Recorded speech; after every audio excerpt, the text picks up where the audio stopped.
The mountains have a way of lulling you into a false sense of safety. The air is crisp, scented with pine and wildflowers. Sunlight filters through the leaves, dappling the forest floor. A campfire crackles, releasing a ribbon of smoke that drifts lazily upward before vanishing into the blue. Laughter carries across the clearing, the pure, ringing laughter of children. It's the kind of moment you wish you could hold on to forever. And then, without warning, it shatters. One heartbeat ago, your child was in sight. Now he is gone. No cry, no rustle, just gone. That was the reality for the Martin family in the summer of 1969. They had come to the Great Smoky Mountains National Park for what was supposed to be a joyful Father's Day tradition, one they had honored for generations. 6-year-old Dennis Martin was making his first long hike in the park, eager to prove he could keep up with the older boys. For the Martins, Cades Cove was more than a location, it was part of their family story. Every June they returned to its meadows and ridgelines, a ritual that linked fathers and sons across time. The park itself is a living masterpiece, over 500,000 acres of hardwood forest, tumbling streams and ridges that fade into the horizon. Cades Cove, nestled within, draws countless visitors with its 11-mile loop road that winds past meadows alive with deer and wild turkeys, past stands of laurel and rhododendron. Black bears wander its edges, coyotes slip silently between the trees, raccoons scavenge at dusk. For those who linger, the campground offers a launching point into miles of hiking and biking trails, each turn revealing another piece of wilderness beauty. On Friday, June 13, 1969, William Martin set out from Knoxville with his two sons, 9-year-old Douglas and 6-year-old Dennis, and his father Clyde. This was no casual stroll. The plan was a 13-mile loop from Russell Field to Spence Field, a hike both William and Clyde had completed many times. Douglas, though younger, had walked it before and knew the terrain. Dennis had been on shorter hikes, always keeping pace, and he was ready for the challenge. They began their journey in Cades Cove, passing Abrams Creek and the junction of the Crib Gap Trail, the sound of rushing water following them as the trail climbed. That evening they reached Russell Field, where they met Dr. Carter Martin from Huntsville, Alabama, no relation to the family, who was camping with his two sons. The next morning, June 14th, they hiked another 90 minutes along the Appalachian Trail toward Spence Field, famous for its mountain laurel in full bloom. The air was perfumed with the flowers, and the view stretched endlessly in every direction. After a late lunch, the children scattered to play in the meadow. That's when William overheard the boys plotting a prank. They would split up, circle around, and leap out to scare the adults. Dennis, wearing a bright red t-shirt, would go alone so as not to ruin the surprise. William watched his youngest head off into the trees, small and determined, his red shirt vivid against the green. The others went the opposite way, laughing. Minutes later, the boys leapt from their hiding places, shouting and grinning, except Dennis wasn't among them. At first, William thought he was simply delayed, maybe taking the game too seriously. But as the seconds passed, a cold unease settled in. 5 minutes later, that unease had become fear. The family began calling his name, their voices echoing against the ridges. Dennis always answered when called. This time there was only the whisper of wind in the grass. William headed west along the Appalachian Trail, walking a full mile and calling out again and again. Nothing. He turned back, retracing his steps to Russell Field, then all the way to Spence Field, scanning every shadow, every movement. Still nothing. When he returned to the meadow, the truth was undeniable. Dennis was gone. This was 1969. No cell phones, no quick way to alert help. Clyde, the grandfather, set off alone toward the ranger station in Cades Cove, 9 miles away.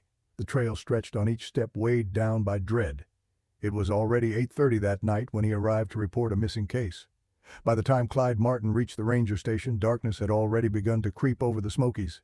He reported Dennis missing, his voice urgent, his face lined with exhaustion from the 9-mile trek. The rangers didn't waste time. A search and rescue operation was launched immediately, but almost as if the mountains themselves wanted to make the task impossible, a summer storm rolled in without warning. The wind picked up first, sighing through the high grass at Spence Field. Then came the rain, steady at first, then heavier, hammering against leaves, turning trails into slick, treacherous mud. This was not friendly terrain. The area where Dennis had last been seen was a patchwork of dense brush, steep slopes, and tangled forest, where visibility dropped to almost nothing after nightfall. It was also home to black bears, wild boar, and venomous snakes. Now with the rain, the risk of losing tracks or missing faint cries for help was almost certain. Still, a handful of rangers set out that night. They searched the immediate perimeter around Spence Field, flashlights cutting narrow beams into the rain.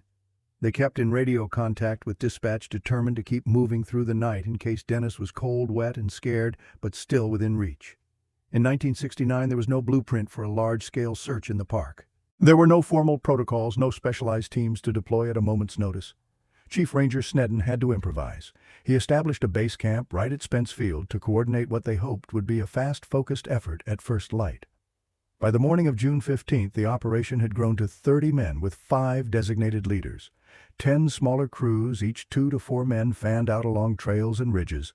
More volunteers arrived, locals who knew the land hikers who had been passing through, anyone willing to walk the search lines. By 1 in the afternoon, there were 240 people combing the terrain. And yet, for all the manpower, there was no clear command structure. Over the next few days, their numbers swelled to more than 1,400 Boy Scout troops, rescue squads from North Carolina, arriving with jeeps and trucks, even helicopters thundering overhead. But the very thing that seemed like an advantage became a liability. Without organization, searchers crisscrossed each other's paths, trampling over ground that might have held footprints, scraps of fabric, or other clues. In the chaos, vital evidence could have been and likely was destroyed. With no sign of Dennis, speculation began to fill the silence. Psychics from across the country phoned the authorities, each certain they knew what had happened. One from Los Angeles claimed the boy was just 2.5 miles from where he'd last been seen, trapped in bushes at the bottom of a steep drop but alive. Another from New Orleans insisted the searchers were looking in the wrong place entirely, that Dennis could be found high in the treetops. Search leaders, unwilling to ignore any possibility, checked each claim. Every one of them ended in disappointment. After a week of fruitless searching, the FBI stepped in. Their involvement meant one thing: there was now a suspicion that Dennis might not simply be lost. Agent Jim Wright was assigned to dig into the Martin family's background, looking for enemies, disputes, or anything that might hint at foul play. He found nothing. No grudges, no threats, no shadowy figures in their past. With that lead closed, the FBI and the Martins turned their attention back to the Smokies. The family replayed every moment of that day. Dennis vanished around 4 o'clock. Clyde reached the ranger station at 8:30. In between was a 4.5-hour window hours, during which they searched desperately, calling for help from anyone in the Spence Field area.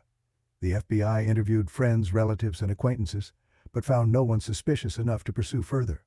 Still, the Martins had their own concerns.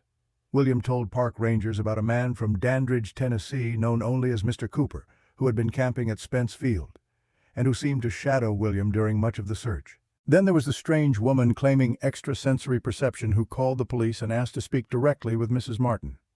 She warned her to be cautious of Mr. Cooper. Mrs. Martin, uneasy, told authorities she feared the two might be working together. If an investigation followed, no public record survives to prove it. The Martins could not afford to dismiss anything, no matter how strange. They even considered the possibility that someone had mistaken Dennis for another child and taken him by accident. There was no evidence to support it, but desperation leaves no stone unturned. Among the publicly available case files is one account that still stirs unease: the statement of Harold Key, a man from Carthage, Tennessee. On the day Dennis disappeared, Harold and his family were in the Sea Branch area, roughly 7 miles from Spence Field near Rowan's Creek. That afternoon, he heard a scream so sharp and so chilling that he and his wife immediately scanned the woods, afraid a bear was attacking one of their own children. Then he saw a man, rough in appearance, moving quickly through the trees, deliberately avoiding them. Harold Key would later tell investigators that the man he'd seen that day looked rough in appearance, moving through the woods as if intent on avoiding all human contact. That image, paired with the memory of the sickening scream, stayed with him. Only after he and his family returned home from their trip did they learn of Dennis Martin's disappearance through news reports. The realization hit hard.